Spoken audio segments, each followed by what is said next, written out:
할렐루야. 어느덧 2020년도의 마지막 주일 예배가 되었습니다. 독일 속담에 보면 끝이 좋아야 모든 게 좋다는 말이 있습니다. 시작이 반이라면 끝은 전부라고 할 수가 있습니다. 끝이 좋아야 시작도 빛이 나고 끝이 좋아야 그 가정도 아름다운 것입니다.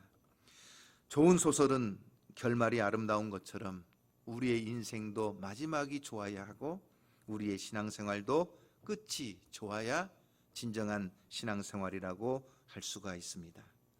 오늘 성경에 나오는 아브라함은 우상을 섬기는 저 갈대아 우르에서 우상을 섬기는 불신자 가정에서 자랐습니다. 동생이 조카 하나 남겨놓고 일찍 죽었습니다. 아브라함도 10살 아래에 사라와 결혼을 했지만 자식을 낳지를 못했습니다. 그런데 아브라함은 마지막에 하나님의 은혜로 웃는 사람이 되었습니다. 2020년도 한 해를 마감하면서 한 해의 끝이 있듯이 우리의 마지막에는 아브라함처럼 항상 웃는 축복의 삶이 되기를 주님의 이름으로 축원합니다. 우리나라 사람들은 참 웃음을 좋아합니다. 그래서 웃는 프로그램이 많이 있고 또 설교도 웃겨야 재미가 있다고 생각을 합니다. 그렇지만 지금 우리의 형편은 그렇게 웃을 만한 형편이 아니죠. 코로나19가 오랫동안 지속되면서 삶이 힘들어지니까 사람들마다 얼굴이 다 짜증이 묻어 있습니다. 대한민국의 정치판을 보아도 계속 대립각을 세우면서 저렇게 싸우는 모습을 보면 국민들의 피로감은 더 깊어지기만 합니다.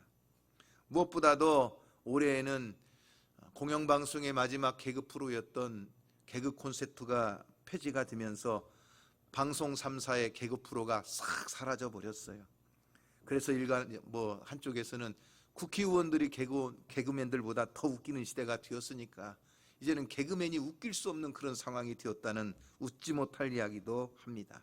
하지만 우리에게는 역설적으로 어렵고 힘들 때마다 더 필요한 것은 뭐예요? 웃음이에요. 우리 민족이 웃음을 좋아하는 이유도 삶이 너무나 고통스럽고 힘들었기 때문에 억지로라도 웃으면서 그 고통을 잊어버리고 싶고 그래서 행복해지기를 바라는 마음이 있었습니다. 행복해서 웃는다는 말이 당연하겠지만 웃으니까 행복해지더라는 말도 말이 됩니다. 그렇다면 여러분, 오늘 우리는 저 벼랑 끝에 서 있을 때에도 어떻게 마지막에 웃는 삶을 살아갈 수 있을까 하는 것입니다. 첫째는 하나님이 은혜를 베풀어 주실 때 우리의 삶에 웃음이 찾아온다는 것입니다. 여러분, 창세기 21장 6절 말씀을 보면 사라가 이렇게 고백을 합니다. 한번 읽어볼까요? 다 같이 시작. 사라가 이르되 하나님이 나를 웃게 하시니 듣는 자가 다 나와 함께 웃으리로다. 여기 보니까 누가 웃게 하신다는 거예요? 내가 기뻐서 웃는다기보다도 하나님이 나에게 기쁨을 주시고 은혜를 베풀어 주시니까 하나님이 나로 웃게 하셨다는 거예요. 여러분, 이때 아브라함의 나이는 100살이고요 사라의 나이는요 90살이에요 창세기 12장에서 하나님께서 아브라함을 부르실 때 큰 민족을 이루겠다고 약속하셨지만 지난 25년이 흘러오는 동안 그 약속은 이루어지지를 않았어요. 자식은커녕 아들 하나도 주시지를 않았어요. 그러니 큰 민족을 이루는 것조차 생각할 수도 없었고 무슨 가문조차 이루지를 못했어요. 여러분 생각해 보세요. 큰 재벌이 되게 해주겠다 약속해놓고 구멍가게 하나도 차리지 못하는 신세와 똑같은 거예요. 그러니 여러분 얼마나 답답하겠어요. 사라는 자식을 낳지 못하는 슬픔 때문에 자기의 여종이었던 하갈로부터 온갖 멸시까지 받았습니다. 아브라함에게는 나이가 들어가면서 남자로서 자식을 낳을 수 있는 능력도 사라졌고 사라도 생리까지 끊어지면서 더 이상 자식을 낳을 수 없는 몸이 되어버렸습니다. 희망이 완전히 없어져 버린 거예요. 가정에 희망이 없는 거예요. 오늘날로 말하면 사업장에 희망이 없습니다.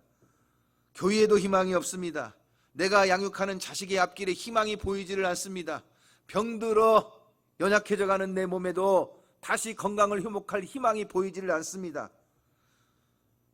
모든 희망을 잃어버릴 그때에 하나님께서 바로 오늘 창세기 17장에는 그 아브라함과 사라를 찾아오시면서 다시 한번 자식을 낳게 해주겠다고 약속을 하는 거예요. 자, 이때 창세기 17장에서 아브라함과 사라가 어떤 반응을 보이는지 한번 볼까요? 창세기 17장 17절 말씀을 한번 읽어봅니다. 시작. 아브라함이 엎드려 웃으며 마음속으로 이르되 100세 된 사람이 어찌 자식을 낳을까? 사라는 90세니 어찌 출산하리요? 여기 보니까 아브라함이 그 다음에는요 엎드려 웃었다 이렇게 이야기하고 있어요. 왜 엎드려서 웃었을까요, 여러분? 이 엎드려서 웃는다는 말은 기뻐서 웃는 거예요? 하나님의 말씀이 좀 속된 말로 말 같지 않으니까 그냥 웃겨서 웃는 거예요? 여러분, 우리가 회사에서 사장님이 말 같지도 않은 말을 막 하게 되면 부하 직원이 너무나 웃기는데 사장님 면전에서 웃으면 또 무슨 불똥이 떨어질지 모르니까 어떻게 해요? 고개를 푹 숙이고 사장님 안 보게 웃잖아요. 그런 것처럼 하나님이 지금 내가 나이가 100살이고 사라가 90살이 되는데 무슨 이제 와서 아이를 낳게 해주겠다니 웃기니까 엎드려서 이렇게 웃는 것입니다. 기가 막혀서 웃는 거지요. 여러분, 창세기 18장 11절 12절 말씀에도 보면 사라도 또 똑같은 반응을 보여요. 자, 한번 볼까요? 18장에서 11절 말씀 보면 아브라함과 사라는 나이가 많아 늙었고 사라에게는 여성의 생리가 끊어졌느니라. 사라가 속으로 웃고 이르되, 어떻게 웃었어요? 속으로 웃는단 말이에요. 차마 겉으로 웃으면 너무나 난감하니까 속으로 웃는 거예요. 그러면서 내가 노쇠하였고 내 주인도 늙었으니 내게 무슨 즐거움이 있으리요, 이렇게 하는 겁니다. 다시 말하면 비웃는 거지요. 무슨 기쁨의 웃음이 있었겠습니까? 한마디로 웃기는 소리죠. 코미디하는 거지요. 그러니 아브라함도 엎드려서 몰래 웃는 거고 사라도 속으로 지금 비웃는 것입니다.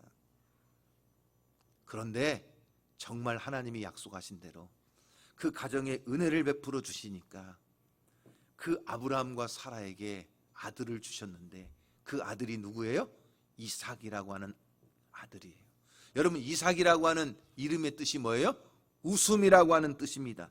전혀 기쁨도 없고 즐거움도 없고 웃음이 사라져버렸던 그 가정에 하나님이 은혜를 베풀어 주시니까 그들의 삶의 하나님의 축복으로 이삭을 안고 그들이 다시 웃게 되는 놀라운 역사가 나타났다는 것입니다. 이것은요, 하나님의 은혜가 아니면 설명할 수 없는 것입니다. 정말 그들로 웃게 하시는 것은 하나님의 은혜였습니다. 인간으로서는 도저히 할 수 없고 인간의 능력에 그 몸으로는 도저히 생산할 수 없는데 하나님의 은혜가 임하니까 그 태의 문이 열리고 하나님의 은혜가 임하니까 아들을 낳고 하나님의 은혜가 임하니까 그들이 그 아들로 기뻐하며 웃게 되는 것입니다. 오늘 여러분에게도 아브라함과 사라가 마지막에 웃게 되는 것처럼 여러분에게도 하나님이 주시는 그 큰 기쁨이 넘치기를 주님의 이름으로 축원합니다. 연말이 되었어요. 사람들이 웃을 일이 별로 없다고 합니다. 내년을 바라보아도 그저 걱정만 태산이라고 말하는 사람들도 많습니다. 우리 가정이나 우리 자녀들이나 우리의 모든 일터에나 얼마든지 하나님이 은혜를 베풀어 주시면 웃게 하시는 역사가 나타날 줄로 믿습니다. 그저 내 합리적인 논리와 과학적인 사고로 추론하면서 내 인생 끝났다 이렇게 생각하지 마세요. 연말인데도 사업이 잘 안 된다고 내 인생에 웃는 날은 없다 이렇게 속단하지 마세요. 잘못된 인간관계로 혹은 원수가 되고 관계가 깨어진 사람이 있다 할지라도 너하고는 끝이다 이렇게 단정하지 마세요. 우리의 삶에는요, 하나님이 은혜를 주시면 언제든지 다시 웃게 하시는 역사가 나타날 줄로 믿습니다. 하나님께서 이 세상에 예수 그리스도를 보내주신 이유도 죄의 올무에 걸려 사망의 고통 가운데 신음하는 인생들을 구원하여서 그들에게 기쁨을 주시기 위해서 하나님의 독생자를 보내주신 겁니다. 그래서 이사야 선지자가 선포하면서 노래하기를 이사야 35장 10절 말씀에 보면 여호와의 속량함을 받은 자들이 돌아오되 노래하며 시온에 이르러 그들의 머리 위에 영영한 희락을 띠고 기쁨과 즐거움을 얻으리니 슬픔과 탄식이 사라지리로다. 할렐루야. 하나님의 은혜가 임하고 우리 주 예수 그리스도 안에서 모든 슬픔과 탄식은 달아나고 하나님이 주시는 영영한 기쁨과 즐거움이 우리의 삶에 나타날 줄로 믿습니다. 여러분, 올해가 우리 인생의 끝이 아니에요. 올해 소원이 이루어지지 않았다고 너무나 우울해하고 슬퍼하고 낙심하지 마세요. 연초에 계획하고 마음먹었던 것, 연초에 그렇게 간절히 기도하고 소원했던 것 지금 이루어지지 않았다고 우리가 너무나 절망할 필요도 없어요. 왜냐? 하나님이 은혜를 베풀어 주시는 그날이 오면 마지막에 웃게 하시는 분은 바로 우리 하나님이신 줄로 믿습니다. 다윗이 17년 동안을 쫓겨다니면서 사망의 음침한 골짜기에서 숨어 지내고 그렇게 고통의 날들을 보냈지만, 그러나 다윗의 삶의 마지막에 웃게 하시는 분은 하나님이세요. 그래서 다윗이 시편 30편 11절 말씀에서 고백하기를, 주께서 나의 슬픔이 변하여 내게 춤이 되게 하시며 나의 베옷을 벗기고 기쁨으로 띄우셨나이다. 할렐루야. 내 슬픔이 춤이 되게 하시고 내 베옷을 기쁨의 띠로 바꾸어 주시는 분이 누구예요? 하나님이세요. 오늘 여러분에게도 이와 같은 하나님의 은혜가 임하기를 주님의 이름으로 축복합니다. 두 번째, 하나님의 약속의 말씀이 성취될 때 우리에게 웃음이 찾아온다는 것입니다. 하나님께서 큰 민족을 이루어 주시겠다고 약속했습니다. 그리고 사라를 통해 아들을 주실 것이라고 약속했습니다. 24년이 지나도록 그 약속이 이루어지지를 않았어요. 내가 너로 큰 민족을 이루고 너에게 복을 주어서 너의 이름을 창대하게 만들어 주겠다고 약속했지만, 그래서 아브라함은 그 하나님의 말씀을 전적으로 믿고 하나님이 지시하시는 땅에 들어왔지만, 아니 민족을 이루기는 그는 자식 하나 낳지 못했으니 얼마나 여러분 답답했겠어요.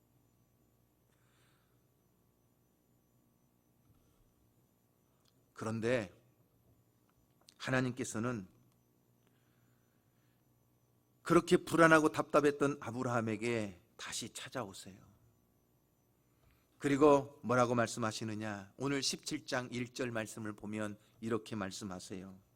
다 같이 한번 읽어봅니다. 17장 1절 시작. 17장 1절 시작.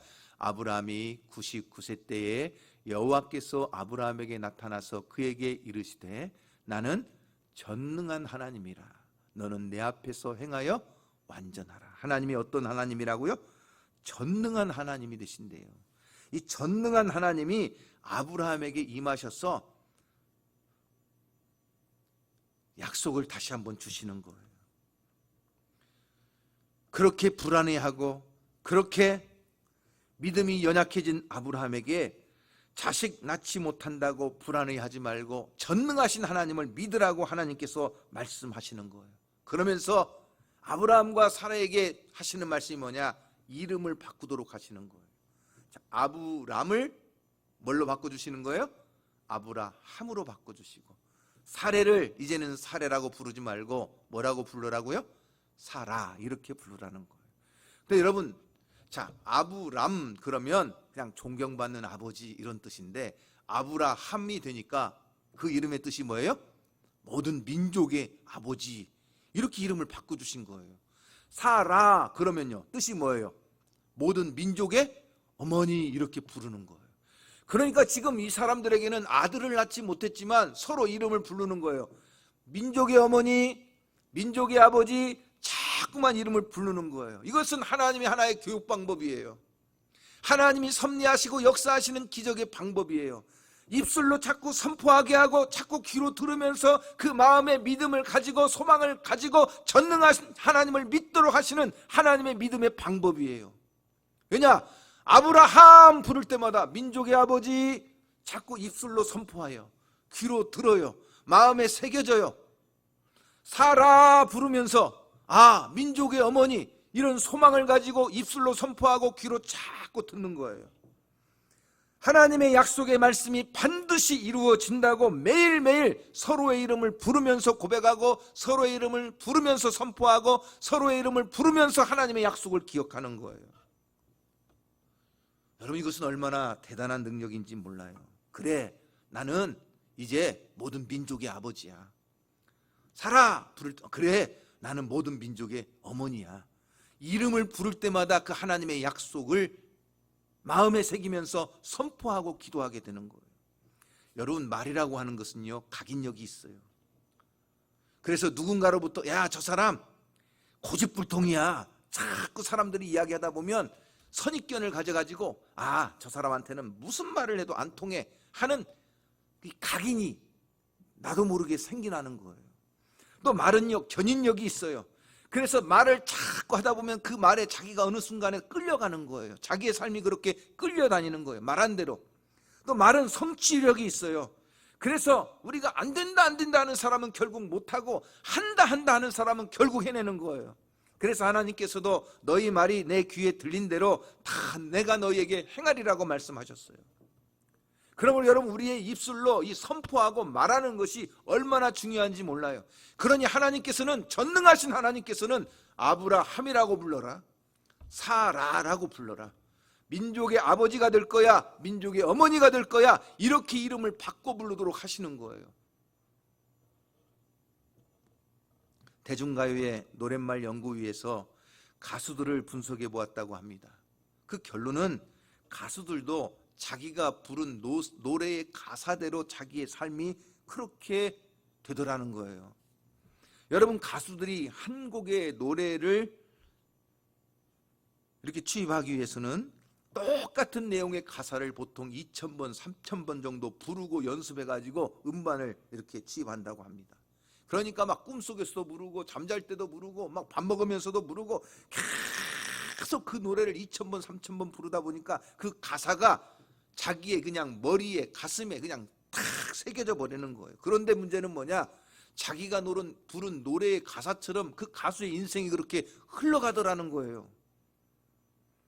우리나라 최초의 여가수 죽음을 찬미한 노래를 부른 윤신덕은 결국 1926년 현해탄에 몸을 던져 죽더라는 것입니다.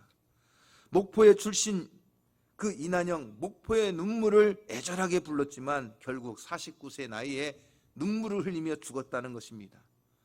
찬바람이 싸늘하게 얼굴을 스치며 낙엽 따라 가버린 사랑을 열심히 불렀던 차중락씨도 뇌막염으로 낙엽지는 가을날 29살에 요절했다는 겁니다. 김정호 씨가 간다 나는 간다 노래를 부르더니 결국 폐결핵으로 33살에 진짜로 가버렸다는 것입니다. 그런데 여러분, 송대관 씨는 쨍하고 했던 날 돌아온단다 노래를 부르더니 그의 인생이 정말 쨍하고 해가 떴고, 나는 행복합니다 목청껏 노래를 불렀던 윤한기 목사는 갈수록 더욱 행복이 넘치는 삶을 살더라는 것입니다. 하물며 여러분, 우리가 하나님의 약속의 말씀을 붙들고 어떤 어려움과 시련이 있다고 할지라도 그 하나님의 약속을 붙들고 믿음으로 사는 사람들에게는 반드시 그가 붙잡은 하나님의 말씀대로 이루어 주시고 진정 마지막에 웃게 하시는 하나님의 축복을 이루어 주실 줄로 믿습니다. 그래서 전능하신 하나님께서 또 창세기 18장 14절에 보면 다시 한번 이렇게 약속해 주시는 거예요. 한번 보겠습니다. 자, 18장 14절 시작. 여호와께 능히 하지 못할 일이 있겠느냐? 기한이 이를 때에 내가 내게로 돌아오리니 사라에게 아들이 있으리라. 할렐루야. 전능하신 하나님은 능하지 못한 일이 없으세요.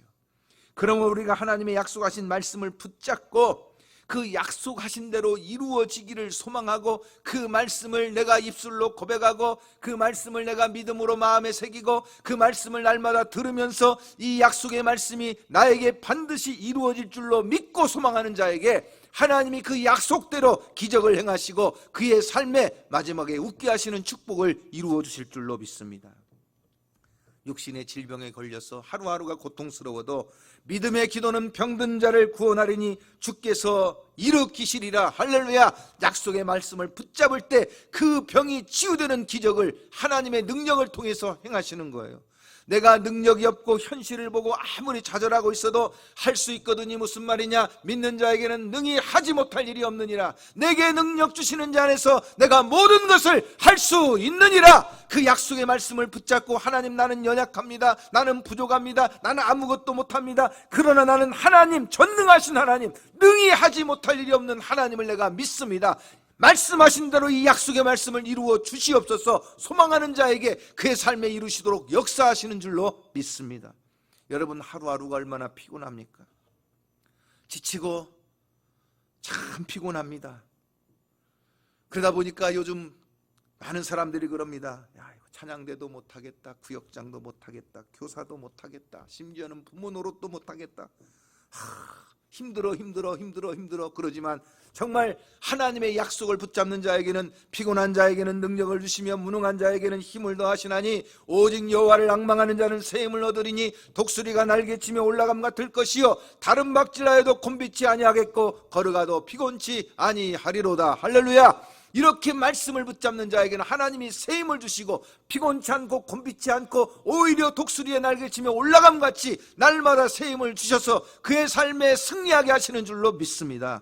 그러므로 자꾸 현실을 바라보면서 세상의 소리에 안 된다, 할 수 없다, 피곤하다, 죽겠다, 못해 먹겠다가 아니라 우리는 전능하신 하나님의 약속의 말씀을 붙잡고 그 말씀이 나의 삶에 이루어지기를 소망하며 기다리면 그 약속이 성취될 때 진정 마지막에 웃는 자가 바로 내 자신이 될 줄로 믿습니다.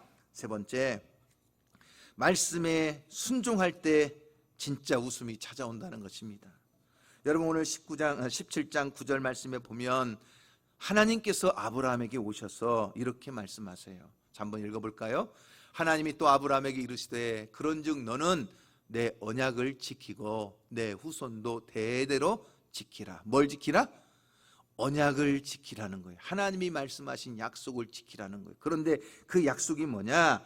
17장 23절 말씀에 가서 보면 하나님의 그 언약을 지키기 위해서 아브라함이 순종하는데, 자, 이 내용이에요. 시작.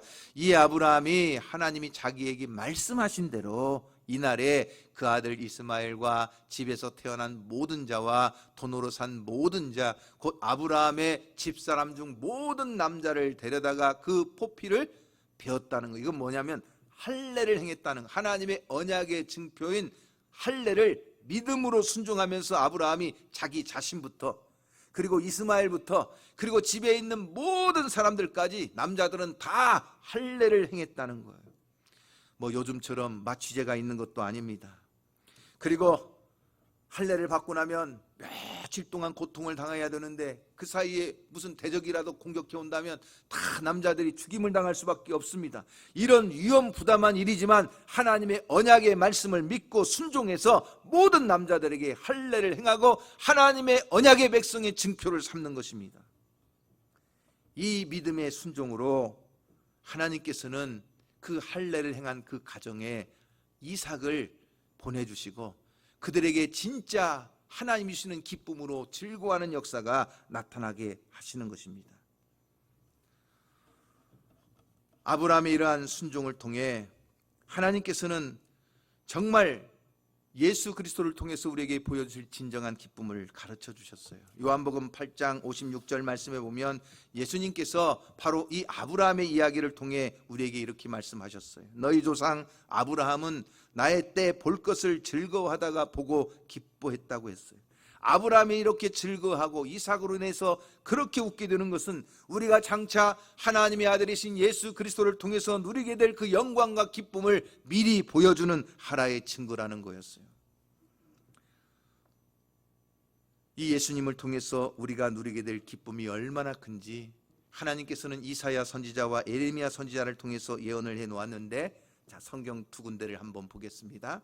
이사야 61장 3절 말씀에 보면 하나님의 아들이신 메시아가 오심으로 우리에게 주시는 기쁨, 자, 다 같이 읽어봅니다. 시작. 무릇 시온에서 슬퍼하는 자에게 화관을 주어 그 죄를 대신하며 기쁨의 기름으로 그 슬픔을 대신하며 찬송의 옷으로 그 근심을 대신하시고 그들이 의의 나무 곧 여호와께서 심으신 그 영광을 나타낼 자라 일컬음을 받게 하려 하십니다. 하나님이 우리를 위하여 보내시는 독생자 예수 그리스도를 통해서 우리에게 슬픔 대신 화관을, 죄 대신 기쁨의 기름을, 그리고 슬픔 대신 찬송의 옷으로 입혀주심으로 날마다 기쁨이 샘솟고 영원히 기쁨이 마르지 않는 생수의 강으로 우리에게 은혜를 허락해 주신다는 거예요. 또 에레미야 31장 3절 말씀에 보면 에레미야 선지자도 이렇게 예언합니다. 다 같이 한번 읽어보겠습니다. 시작. 그때의 처녀는 춤추며 즐거워하겠고 청년과 노인은 함께 즐거워하리니 내가 그들의 슬픔을 돌려서 즐겁게 하며 그들을 위로하여 그들의 근심으로부터 기쁨을 얻게 할 것임이라. 우리는 예수 그리스도로 말미암아 하나님의 은혜를 믿음으로 선물로 받은 사람들입니다. 구원에 대한 약속, 천국에 대한 약속뿐만 아니라 이 땅에 살아가면서도 아브라함이 당했던 것처럼 수많은 일들을 만날지라도 우리의 삶의 마지막에 웃게 하시는 분은 하나님이시라는 거예요. 여러분, 아브라함의 삶을 한번 생각해 보세요. 노아의 9대 후손이지만 저 바벨론 땅 갈대아 우르에서 우상을 섬기며 살았어요. 우리도 그렇게 불신자의 가정에서 태어나 살아날 수도 있어요. 살기 위해서 아브라함은 자기 아내를 누이라고 2번이나 속이고 수단 방법 가리지 않고 목숨을 부지하려고 했던 연약한 사람이었어요. 동생이 먼저 젊은 나이에 죽는 바람에 동생의 조카를 자기가 키워내야만 하는 그 무거운 짐을 지고 살아갔던 사람이 또 아브라함이에요. 아무리 하나님의 약속을 붙잡고 기다려도 잘 이루어지지 않는 것처럼 그렇게 고난의 오랜 시간을 견뎌내야만 했던 사람이 아브라함이에요. 그런 인생에 수많은 굴곡이 있었지만 그럼에도 불구하고 마지막에 웃게 하시는 분은 누구였어요? 하나님이셨어요. 하나님의 언약하신 대로 말씀에 순종하여 하나님의 때를 기다리면 반드시 하나님께서 웃게 하시는, 그 마지막에 웃게 하시는 은혜가 저와 여러분의 삶에 함께 할 줄로 믿습니다. 그래서 사라가 창세기 21장 6절 말씀에 보면 하나님이 나를 웃게 하시니 듣는 자가 다 나와 함께 웃으리로다. 자, 다시 한번 따라해 보겠습니다. 하나님이 나를 웃게 하시니 듣는 자가 다 나와 함께 웃으리로다. 할렐루야. 여러분, 요즘 뭐 웃을 일이 별로 없죠. 내가 웃으려고 하면 그 웃음이 아니에요. 이 웃음을 누가 주셔야 돼요? 하나님이 나를 웃게 하실 때 듣는 자가 다 나와 함께 웃는 거예요. 오늘 우리의 삶에 마지막에 웃게 하시는 하나님의 축복이 함께 하기를 주님의 이름으로 축원합니다.